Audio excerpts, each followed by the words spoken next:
It was a day of grief as the families of 3 Chogoria Girls High School students who died in a road accident on Saturday along Kenol Sagana Road mourned their daughters. The family of 17-year-old Karen Wango and Joy Bernice termed their daughter's death as a big blow as the two friends were busy preparing to sit for their Kenya Certificate of Secondary Education exams in March 2022. Lucy Mburu is a grieving mother.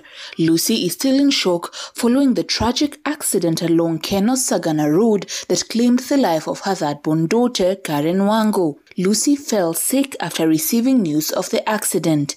I was feeling as if I was sick.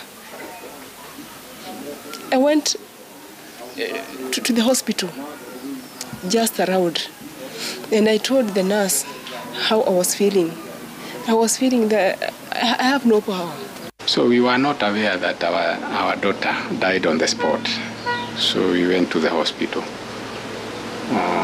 trying to inquire where they could be.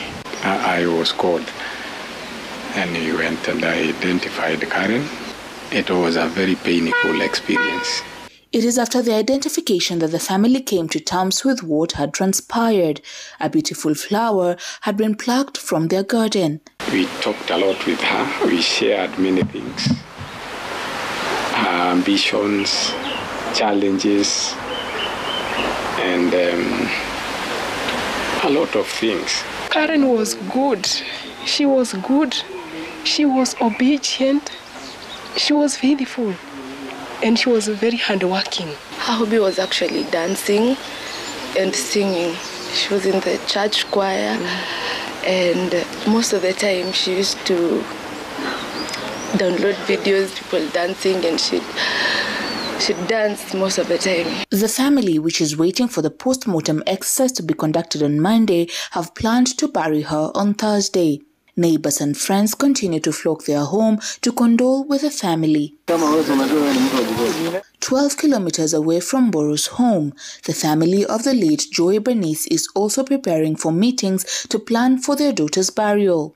The late Bernice was Wango's closest friend, and at the time of the accident, they were seated together. It's full of life, so many things she wanted to do. God-fearing, and she was joy. She just had that joy in her. The dad, the mom, devastated. I think they all need all the prayers and all the support. The family is appealing to motorists to be more cautious during the festive period to save lives. I just wish drivers can be more careful, not only during this Christmas season. I was thinking on my own if the driver was just a bit cautious. He could have waited. And to have a clear way to overtake could have saved the lives of our daughters.